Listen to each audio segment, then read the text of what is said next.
This is my true story. I worked my whole life saving for retirement, thinking my family would respect what I built.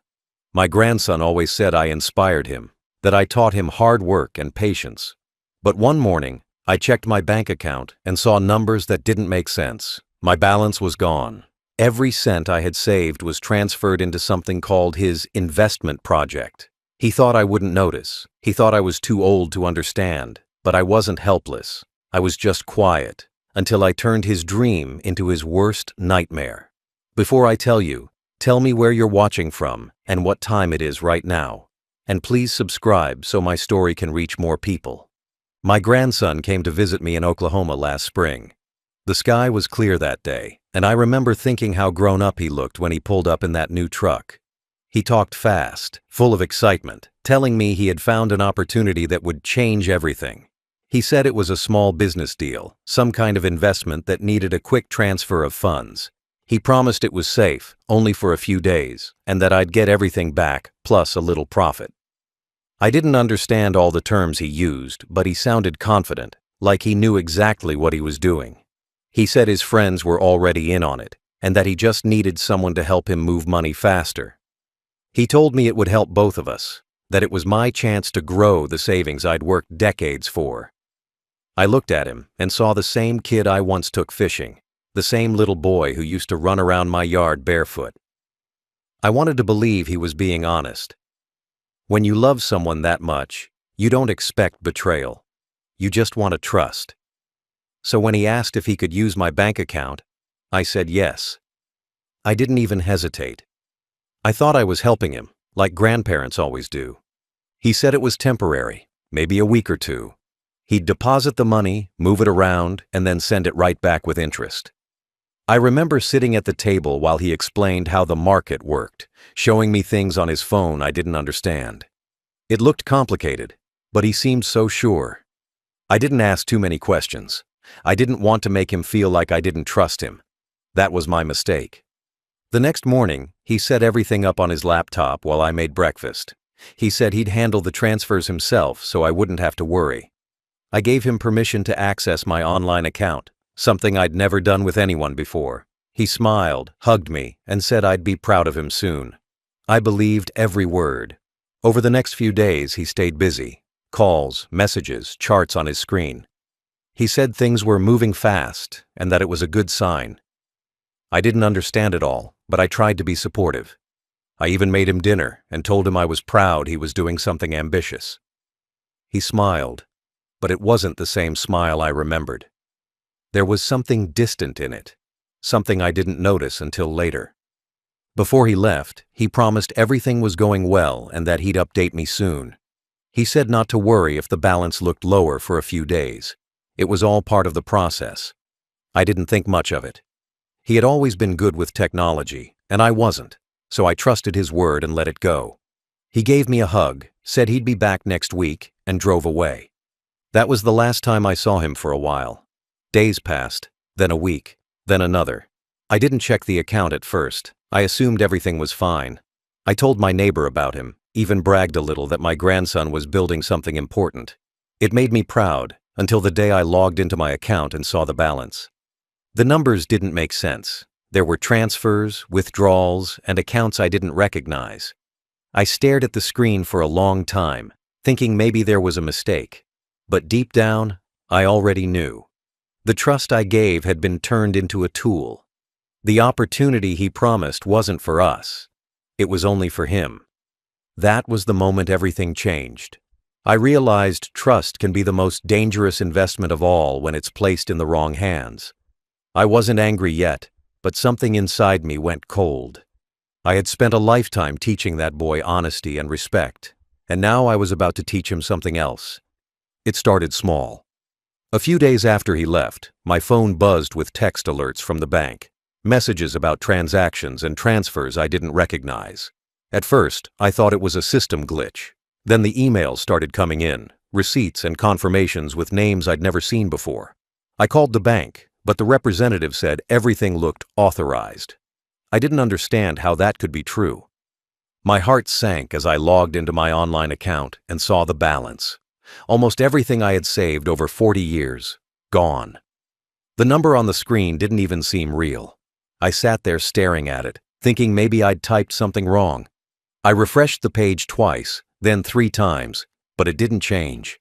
The savings I had built with every paycheck, every long shift, every missed vacation, all of it was gone in seconds. I went to the kitchen, sat down at the same table where he once ate breakfast as a kid, and opened my old checkbook. I tried to match the numbers, but none of them lined up. It was all gone. The emergency fund, the retirement money, even the little bit I'd put aside for repairs around the house. My hands shook so hard I had to put the papers down. I couldn't even think straight. It wasn't just the money that hurt. It was the trust. I had trusted him with everything. I believed in him. And now, he had taken what I'd worked my whole life for, without a word, without shame. The next morning, I went to the bank in person. The teller looked uncomfortable as she pulled up the account history. She showed me transactions that led to other accounts, all under my grandson's name. He had set up transfers, withdrawals, and even changed some contact information to keep me from seeing alerts right away. He knew exactly what he was doing. The teller asked if I wanted to file a fraud report, but the word fraud felt wrong. This wasn't a stranger. This was my blood, my family, my grandson. I just told her I needed printed copies of everything.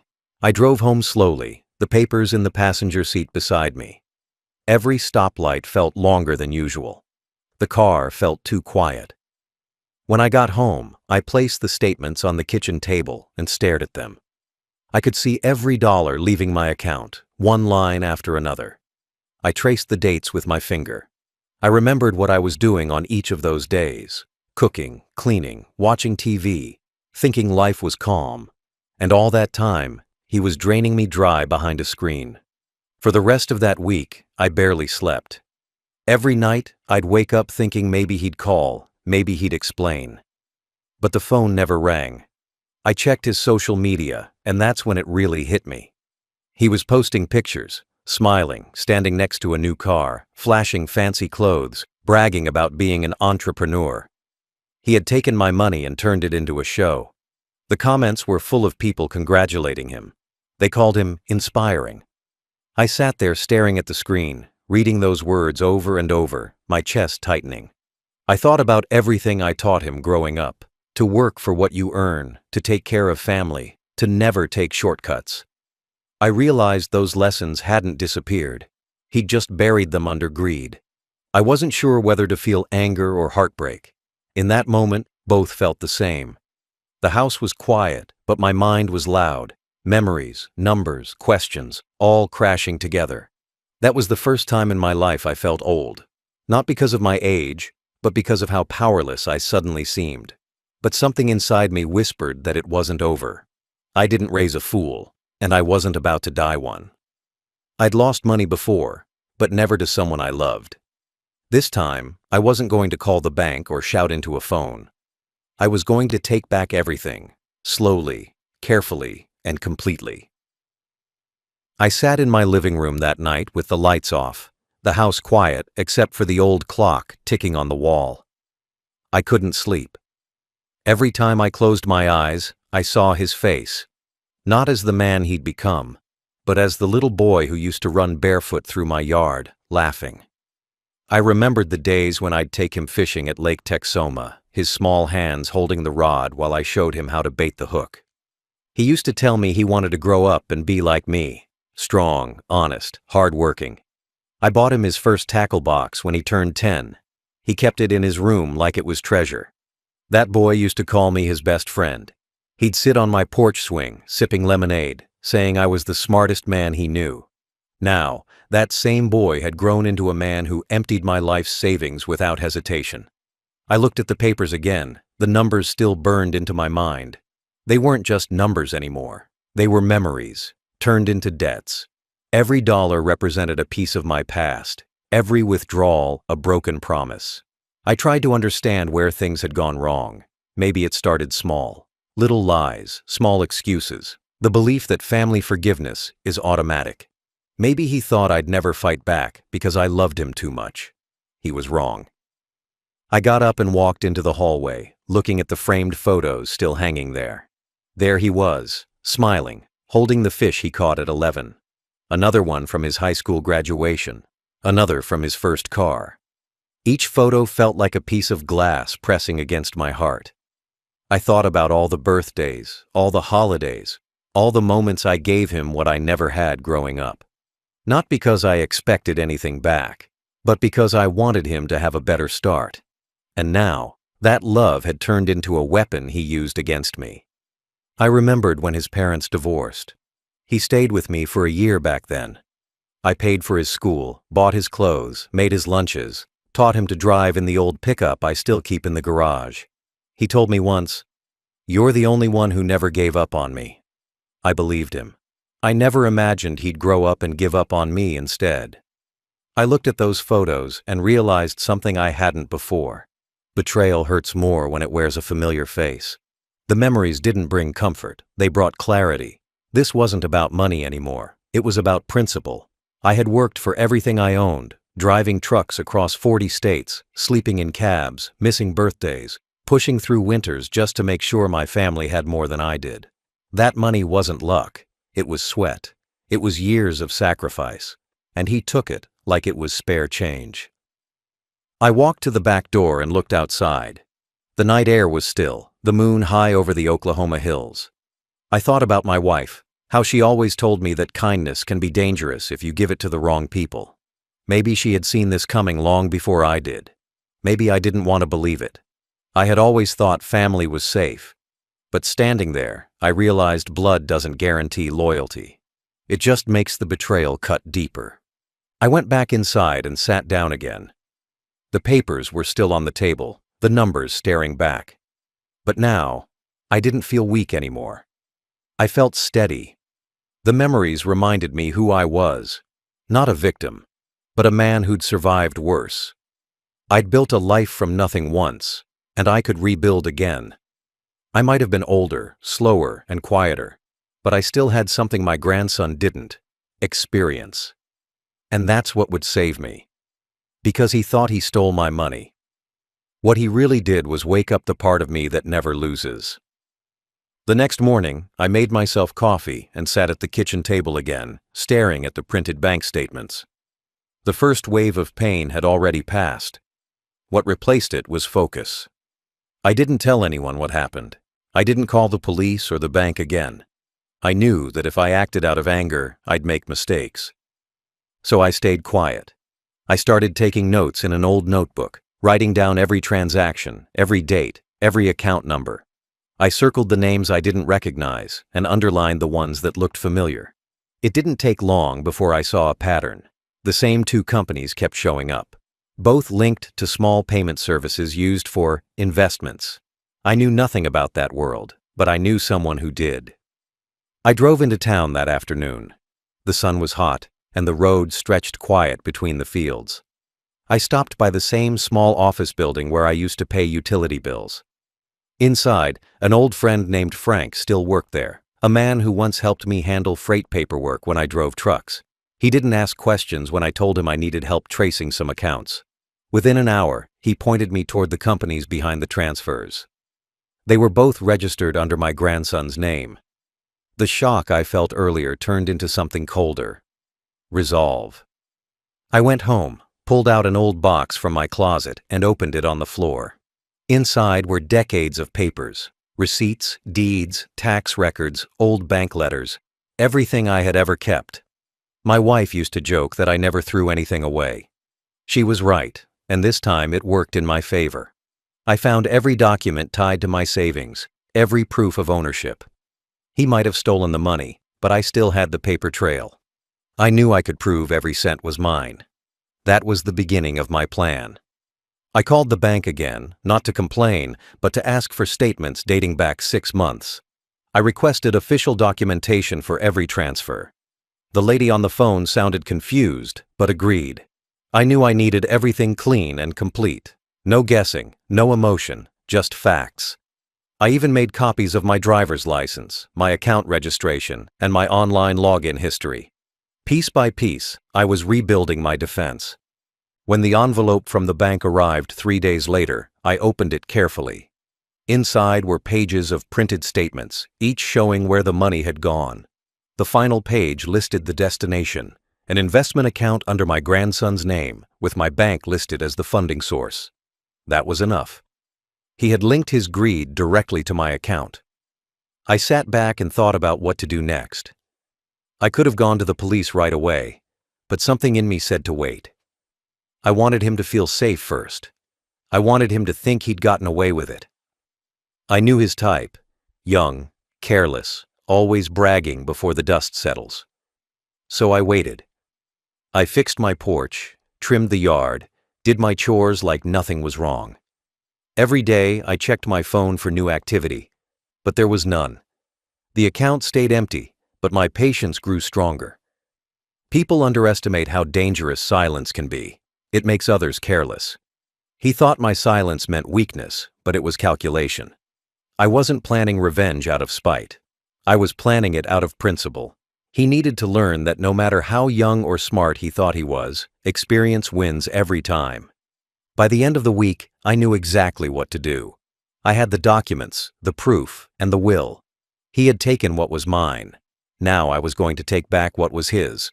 I didn't know how long it would take, but I didn't care. I had waited for years to retire. I could wait a little longer to make this right. Days turned into weeks, and I didn't hear a single word from him. Not a text, not a call, not even a message to ask how I was. That silence told me everything I needed to know. He thought it was over. He thought I would just sit there and accept what he had done, too old and too tired to fight back. I didn't chase him. I didn't beg for answers. I spent my days exactly the same way I always had, watering the yard in the morning, reading the newspaper, keeping my routine steady. On the outside, I looked calm. On the inside, I was counting every passing day like a clock ticking toward his downfall. After 2 weeks, I started hearing stories. Friends in Texas called me and mentioned that they'd seen him around. He was out there showing off, eating at expensive restaurants, wearing new clothes, driving a different car. He was telling everyone about his investment success, saying he was building a company that his granddad had helped him get started. Those words burned when I heard them. He was parading around with my life savings like it was his trophy. But I didn't let anger cloud my mind. I'd already made my plan, and the time for action was coming soon. I spent my evenings reviewing everything again: the bank statements, the emails, the copies I'd made of every transfer. I even created a small file with all his information, printed and organized neatly. It wasn't revenge I was chasing. It was justice. I wanted to do this the right way: smart, legal, clean. I started making calls to a financial investigator who used to handle fraud cases in town. I didn't tell him all the details at first. I just asked how long it takes to recover stolen funds if the person responsible used a family member's name. He explained that if the paper trail was clear, the process was simple. Once the documents are filed, the money could be frozen and reclaimed. That was exactly what I needed to hear. But I didn't move yet. I wanted him to believe he had won. I wanted him to relax, spend freely, and expose every part of his so-called business. Because when pride grows too big, it becomes a trap. He was digging his own hole. All I had to do was wait. One evening, while sitting on my porch, I saw an online post from him. A picture of him standing in front of a car with a caption about living free. The car was expensive, a model I knew he could never afford without that money. I looked closely at the photo. Behind him was a sign, a local business name. I recognized it immediately. He wasn't in Texas anymore. He had moved just across the border into southern Oklahoma, only a few hours away.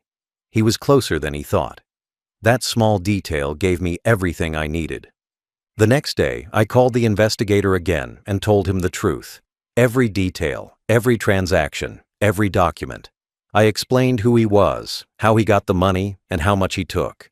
The man on the phone said he'd seen dozens of cases like this, family stealing from family, but he sounded impressed when I told him I'd gathered all the evidence myself. He said the case would be straightforward, that once the process started, my grandson wouldn't even know what hit him until it was too late. So I waited a little longer, watching quietly from a distance as his confidence grew. Friends told me he'd started renting a small office, claiming to run an investment company. He even hired people. He didn't know that every one of his business accounts was funded by the same stolen money that could now be traced. I didn't need to lift a finger. Time and truth were already working for me. Every night, before going to bed, I'd look at the folder sitting on my table. Inside, it was everything I needed to end his little empire. I wasn't angry anymore. I was patient. Because I knew something he didn't. The same patience that built my life would now dismantle his. Everything started shifting after the third week. My phone buzzed one morning with a call from the financial investigator. His voice was steady as he said the words I'd been waiting for. "We've traced every dollar." The money trail was crystal clear. His accounts, his business license, his fake company name, all tied directly back to the funds he stole from mine. He had opened multiple investment profiles under my information, but every withdrawal, every transaction, carried his fingerprint. The investigator explained that the process to freeze his assets had already begun. I thanked him quietly and hung up. I didn't smile, didn't celebrate. I just stood there by the window, staring out at the road, letting the silence do its work. The next few days were calm. Too calm. He still hadn't contacted me, but I could feel the storm coming. I knew the moment he started losing control of his accounts, he'd realize something was wrong. The calls would come, the excuses, the begging. I'd seen it all before with people who thought they were untouchable. Experience teaches you that panic doesn't start with shouting, it starts with silence. So I waited. 3 days later, the calls began. Unknown numbers at first, then his number. I didn't pick up. I wanted him to sit in that panic, to feel the weight of every lie he told. I pictured him checking his phone, refreshing his bank app, calling his so-called investors, realizing everything he bragged about was slipping away. Every car payment, every lease, every business expense, frozen. The investigator told me his accounts had been locked pending review. The irony was almost poetic. The same system he used to take from me was now taking everything from him. Still, I didn't tell anyone. I went about my days like normal. Grocery runs, fixing the mailbox, feeding the stray cats that wandered onto the porch. Patience had become my greatest weapon. The news would spread soon enough, and it did. Within a week, a neighbor called me and said, "Isn't that your grandson on the local news?" I turned on the TV. There it was, his company name listed in an article about fraudulent investment activity under investigation. My heart didn't race, my hands didn't shake. I just nodded once and turned the TV off. He had built his empire on my foundation, and when I took it back, the entire thing collapsed. I heard through the grapevine that his employees hadn't been paid. His office was empty, his car got repossessed. The same people who praised him a month earlier were now deleting his photos, pretending they never knew him. He had spent so long pretending to be a businessman that he forgot the first rule of real work: you earn it. I never needed to lift a finger after that. The system handled everything for me. The investigator called again later that week and said the recovery process was nearly done. Most of my funds were already being returned to my account. The rest would take time, but it was safe. I thanked him again. He asked if I wanted to press charges. I told him no. Watching him lose everything was punishment enough.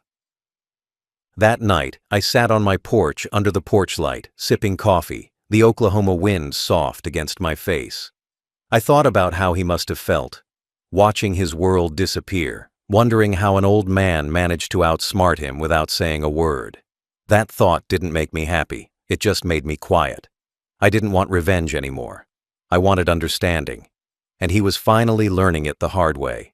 He thought he was clever, that youth and confidence could beat age and patience. But he forgot one thing. You can't con someone who's already lived through 100 storms. I didn't take his life away. I simply handed him the truth he'd been running from.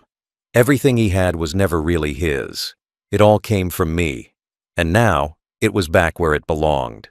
It was late on a Thursday night when I heard the sound of a car pull up outside my house. The engine stayed running for a few seconds before cutting off. Then came the sound of hurried footsteps on the porch. I didn't move at first. I already knew who it was. The knock came hard. 3 fast hits on the door, each one louder than the last. I stood up slowly, picked up my cane, and walked to the door without turning on the porch light. I could see his shadow through the window, pacing back and forth, restless, desperate. When I opened the door, he looked nothing like the confident man who had driven away weeks earlier. His face was pale, his eyes sunken, his clothes wrinkled. He had the look of someone who hadn't slept in days. He didn't even say hello. He just stood there breathing heavy, his hands twitching like he was holding in panic. I didn't ask him to come in. He stepped inside anyway, walking straight to the living room like he still owned the place. He started pacing, rubbing his head, muttering under his breath, trying to form words that wouldn't come out. I stayed silent, letting him spin in his own noise. The calm in my chest felt strange, not cold, not angry, just steady. After a few minutes, he stopped pacing and turned toward me. I didn't speak. I didn't need to. The truth was already in his eyes. He had lost everything. The business, the car, the fake friends. Everything built on lies had fallen apart. His voice finally broke the silence, low and unsteady. He said things I didn't respond to. Things about being sorry, about fixing it, about not meaning to hurt me. But none of it mattered anymore. Words don't fix what greed destroys. He started to cry, not the kind that comes from guilt, but the kind that comes from fear. The silence between us grew heavy. I could hear the ticking clock again. I walked past him slowly and sat down on the old armchair, the same one he used to curl up beside as a child when we watched baseball together. I didn't look at him. I just stared at the floor. He kept talking, pacing, hands shaking. He said something about how his accounts were frozen, how people were calling him a fraud, how he was finished. I didn't say a word. Eventually, he ran out of things to say. The room fell quiet again. That's when I stood up. My knees ached, but my voice was clear. I told him the truth in the simplest way possible. Not to humiliate him, not to hurt him, but to make him understand. I told him that when you steal from someone who built their life with hard work, you're not just stealing money. You're stealing years, sacrifices, mornings, and nights. You're stealing trust, and that's one debt no one ever pays back. He looked at me like a child again, the same fear in his eyes I saw when he used to break something as a boy. But this time, I didn't comfort him. I just walked to the door, opened it, and waited. The message was clear. He didn't belong here anymore. He walked out slowly, head low, without saying another word. The sound of his footsteps faded into the night. I closed the door and locked it quietly. When I went back to my chair, the air felt still again. The house was mine, the peace was mine, and the lesson was his.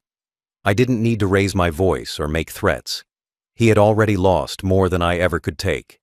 And in that moment, I understood something deeper. Revenge doesn't always come from anger.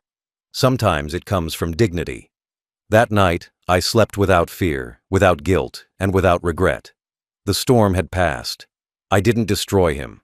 I just let him face the truth. He built his fall all by himself. I only made sure he saw it. The days after that night were quiet. Too quiet for him, not for me. Word spread fast in our small town, and by the end of the week, everyone knew what had happened. His business was gone. His office lease had been terminated, his car repossessed, his so-called partners nowhere to be found. The people who once shook his hand in bars now crossed the street to avoid him. He had built his name on borrowed pride, and when the truth surfaced, the ground beneath him collapsed. He stopped posting online. The photos, the fancy talk, the quotes about success, all gone overnight. The silence that followed was the sound of his fall. I heard from a friend that he tried to start over in another city. He called a few people, tried to borrow money, said he had a new plan. But no one trusted him anymore. His reputation followed him like a shadow. You can recover from failure, but you can't recover from being caught stealing from the one person who gave you everything. He tried to blame me at first. He told people I overreacted, that I ruined his dream. But lies don't travel far when the truth is written in paper trails and court documents. Nobody believed him. He had burned every bridge that mattered. His friends moved on. His investors disappeared. Even his parents stopped defending him. He was on his own, standing in the ashes of everything he built from my money. I didn't celebrate. I didn't brag. I didn't even tell anyone my side of the story. The truth didn't need a microphone. It stood tall on its own. I had lived long enough to know that time handles revenge better than any person can. A few weeks later, I got a letter in the mail. His handwriting on the envelope. It wasn't long. Just a few lines about starting over and asking for forgiveness. There was no anger in it, no manipulation, just defeat. I folded it neatly and placed it in a drawer. Not to hold a grudge, but to remember the lesson. Because it wasn't just about money anymore. It was about what happens when a man forgets his roots. The bank confirmed that most of my funds had been restored. The rest was on its way back through the legal process. The investigator called to say the case was officially closed. Everything was clean, documented, and final. I thanked him and hung up. I sat at the same kitchen table where all this started, staring at the sunlight coming through the window, feeling something I hadn't felt in a while. Peace. Not happiness, not relief, just quiet peace. I didn't hate him. I didn't wish him harm. I just wished he had remembered where he came from. I had taught him about honesty, about pride in real work, about earning instead of taking. But greed is a louder teacher. It blinds people until they destroy everything good around them. He had to learn the hard way, the same way I learned that age doesn't mean weakness. It means patience. It means knowing when to speak and when to let silence do the work. People in town started coming to me, saying I'd done the right thing. But I didn't see it as right or wrong. I saw it as fair. You can forgive a mistake, but not a choice made with full awareness. He chose greed. I chose consequence. As for me, life went back to normal. I tended my garden, fixed the fence, and drank coffee on the porch each morning. The world moved on, and so did I. But deep down, I knew he'd never forget. Every time he tried to build something again, he'd remember the day he lost it all.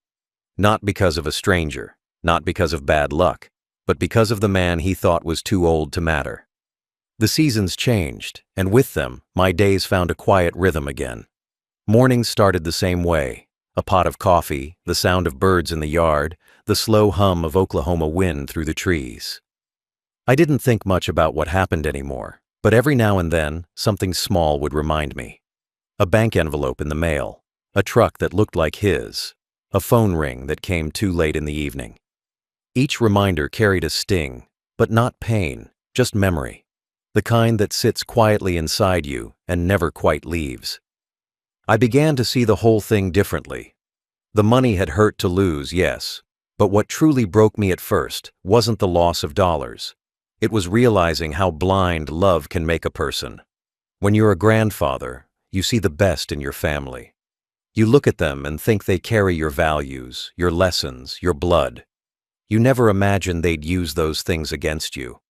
I had spent my life giving him chances, rides to school, money for books, advice when he failed jobs.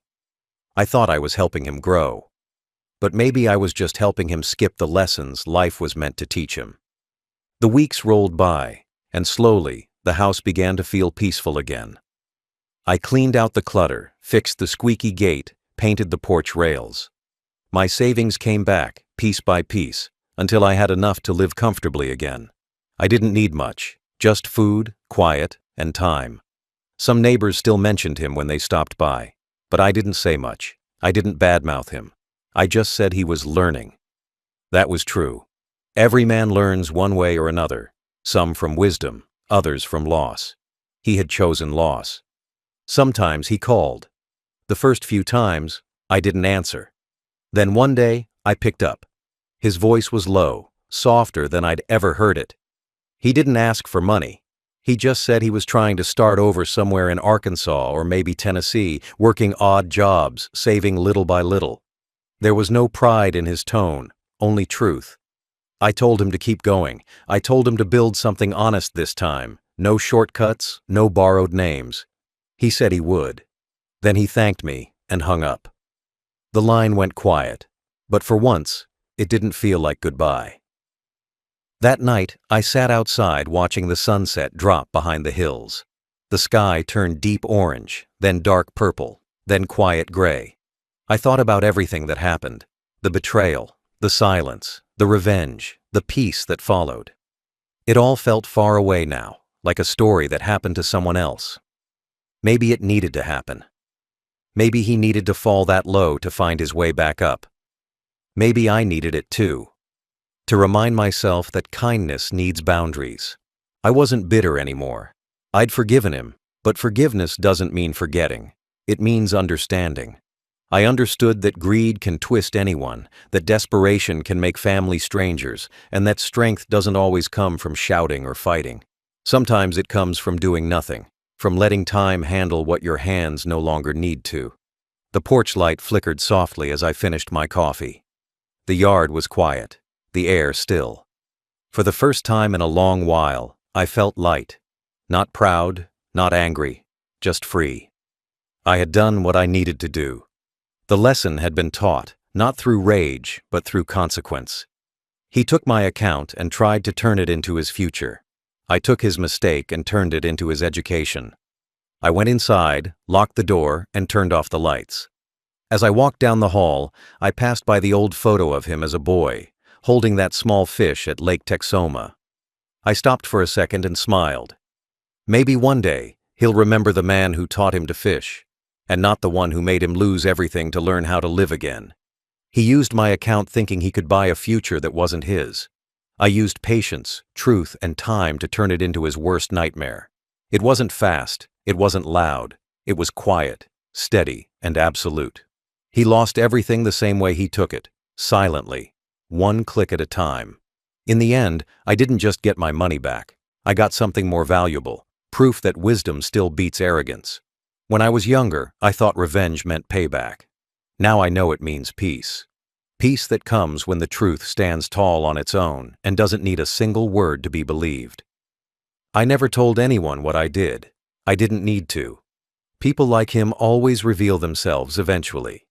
His story became a warning in town, not because I told it, but because others did. Folks started saying he was the one who messed with his grandfather's account and lost everything. Some even added details that weren't true, but I didn't correct them. Every version ended the same way, with him broke and me still standing. That was enough. Sometimes when I sit on the porch at night, I think about how easily it could have ended differently. I could have yelled, fought, made a scene. But life has taught me that anger fades while patience builds. The best kind of justice doesn't destroy. It teaches. I didn't ruin him. I made him see what he had become. And maybe one day, when he's older and the pride burns out of him, he'll understand what I was really trying to show him, that taking from others only leaves you empty in the end. I still remember his face that night on the porch, the moment he realized the old man he thought was weak had outsmarted him without ever raising his voice. There was no joy in that moment, only truth. You can't cheat someone who's already lived through struggle. You can't fool someone who's spent decades watching people come and go, learning what real value looks like. I wasn't smarter than him, just steadier. I didn't react. I endured. And endurance will always outlast deception. Now my days are simple again. I wake early, tend the garden, feed the birds, and rest easy knowing my house and my name are still mine. The bank account is full again, but I don't check it often. Money comes and goes. What stays is the lesson, the one he paid for. Sometimes he still calls, his voice quiet, saying he's finding honest work. I don't hold grudges. I tell him to keep going, to build slowly, to earn what he wants instead of taking it. Maybe that's forgiveness.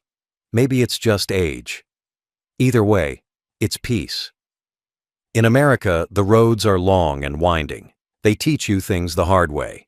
No matter how far someone runs, those roads have a way of turning back toward the people they betrayed.